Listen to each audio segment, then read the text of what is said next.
So we are in chapter 5 of The Wonderful Wizard of Oz by L. Frank Baum. And so far, it's Dorothy and the Scarecrow. But the title of this chapter is The Rescue of the Ten Woodmen. When Dorothy awoke, the sun was shining through the trees, and Toto had long been out chasing birds around him and squirrels. She sat up and looked around her. There was the Scarecrow, still standing patiently in his corner, waiting for her. "We must go and search for water," she said to him. "Why do you want water?" he asked. "To wash my face clean after the dust of the road, and to drink so the dry bread will not stick in my throat." "It must be inconvenient to be made of flesh," said the Scarecrow thoughtfully, "for you must sleep and eat and drink. However, you have brains, and it is worth a lot of bother to be able to think properly." They left the cottage and walked through the trees until they found a little spring of clear water where Dorothy drank and bathed and ate her breakfast. She saw there was not much bread left in the basket, and the girl was thankful the Scarecrow did not have to eat anything, for there was scarcely enough for herself and Toto for the day.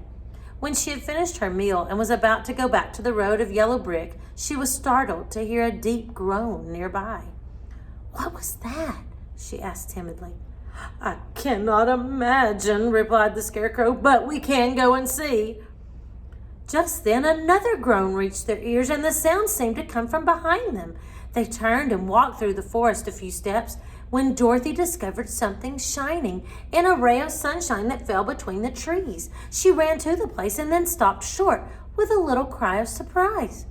One of the big trees had been partly chopped through, and standing beside it with an uplifted axe in his hands was a man made entirely of tin. His head and arms and legs were jointed upon his body, but he stood perfectly motionless, as if he could not stir at all. Dorothy looked at him in amazement, and so did the Scarecrow, while Toto barked sharply and made a snap at the tin legs, which hurt his teeth. "Did you groan?" asked Dorothy. "Yes," answered the Tin Man, "I did. I've been groaning for more than a year, and no one has ever heard me before or come to help me." "What can I do for you?" she inquired softly, for she was moved by the sad voice in which the man spoke. "Get an oil can and oil my joints," he answered. "They are rusted so badly that I cannot move them at all. If I am well oiled, I shall soon be all right again. You will find an oil can on a shelf in my cottage." Dorothy at once ran back to the cottage and found the oil can, and then she returned and asked anxiously, "Where are your joints?"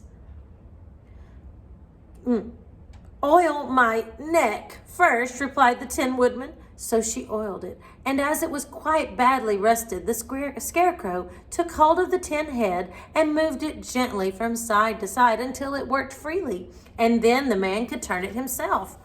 "Now oil the joints in my arms," he said, and Dorothy oiled them, and the Scarecrow bent them carefully until they were quite free from rust and as good as new.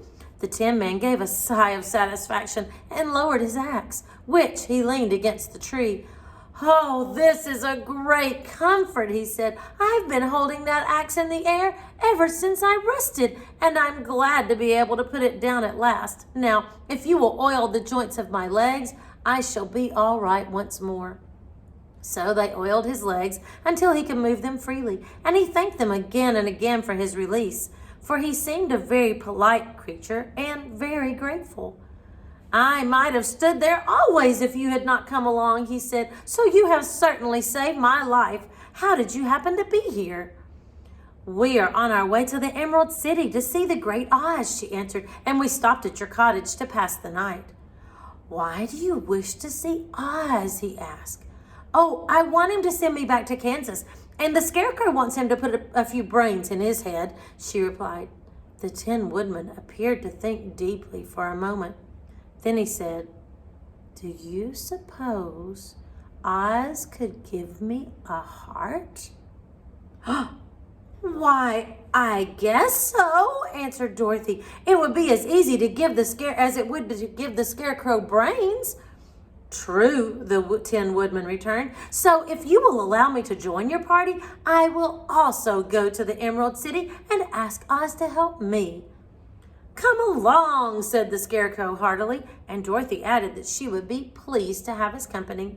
So the Tin Woodman shouldered his axe, and they all passed through the forest until they came to the road that was paved with yellow brick.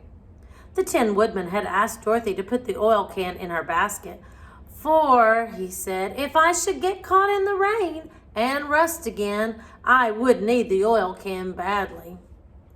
It was a bit of good luck to have their new comrade join the party, for soon after they had begun their journey again, they came to a place where the trees and branches grew so thick over the road that the travelers could not pass. But the Tin Woodman set to work with his axe and chopped so well that soon he cleared a passage for the entire party. Dorothy was thinking so earnestly as they walked along that she did not notice when the Scarecrow stumbled into a hole and rolled over to the side of the road. Indeed, he was obliged to call to her to help him up again. "Why didn't you walk around the hole?" asked the Tin Man. "I don't know enough," replied the Scarecrow cheerfully. "My head is stuffed with straw, you know, and that is why I'm going to Oz to ask him for some brains." "Oh, I see," said the Tin Man. "But after all, brains are not the best things in the world." "Have you any?" inquired the Scarecrow. "Oh, no, my head is quite empty," answered the Woodman. "But once I had brains and a heart also, so having tried them both, I should much rather have a heart." "And why is that?" asked the Scarecrow. "I will tell you my story, and then you will know." So while they were walking through the forest, the Tin Man told the following story. "I was born the son of a woodman who chopped down trees in the forest and sold the wood for a living. When I grew up, I too became a wood chopper, and after my father died, I took care of my old mother as long as she lived. Then I made up my mind that instead of living alone, I would marry, so that I might not become lonely. There was one of the Munchkin girls who was so beautiful that I soon grew to love her with all my heart. She, on her part, promised to marry me as soon as I could earn enough money to build a better house for her, so I set to work harder than ever. But the girl lived with an old woman who did not want her to marry anyone, for she was so lazy she wished the girl to remain with her and do the cooking and the housework. So the old woman went to the Wicked Witch of the East and promised her 2 sheep and a cow if she would prevent the marriage. Thereupon the Wicked Witch enchanted my axe, and when I was chopping away at my best one day, for I was anxious to get the new house and my wife as soon as possible, the axe slipped all at once and cut off my left leg. This at first seemed a great misfortune, for I knew a one-legged man could not do very well as a wood chopper. So I went to a tinsmith and had him make me a new leg out of tin.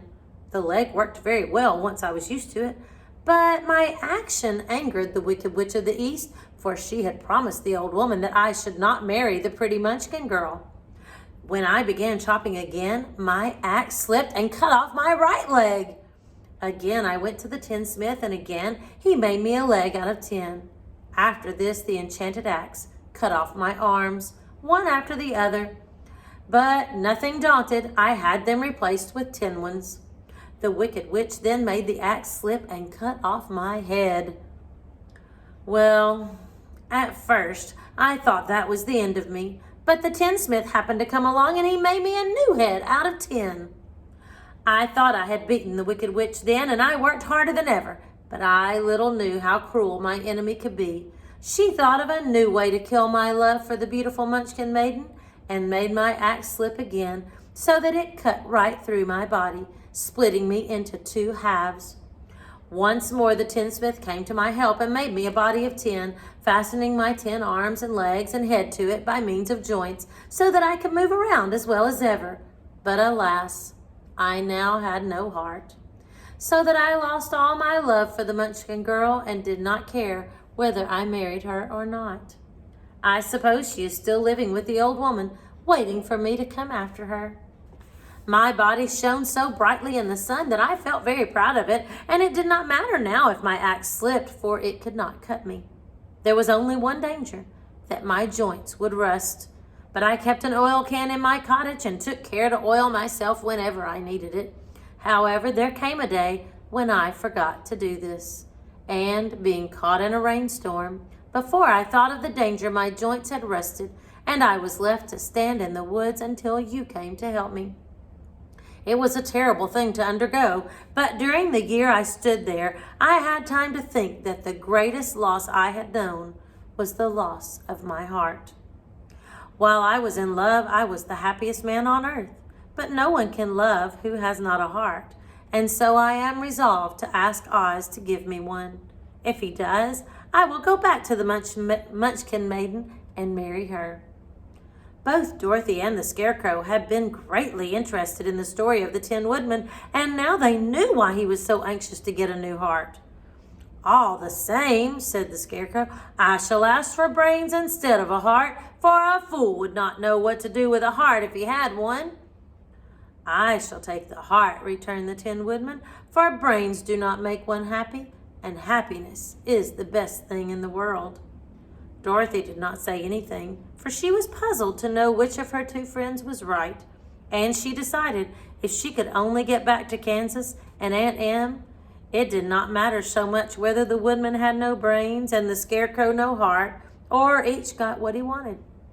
What worried her most was that the bread was nearly gone, and another meal for herself and Toto would empty the basket. To be sure, neither the Woodman nor the Scarecrow ever ate anything, but she was not made of tin or straw and could not live unless she was fed. Don't you find it interesting that the Scarecrow is pretty smart about some things, even though he doesn't have a brain, and the Tin Man feels very deeply, even though he doesn't have a heart? Interesting. Tomorrow we will read chapter 6. The Cowardly Lion. I'll see you then.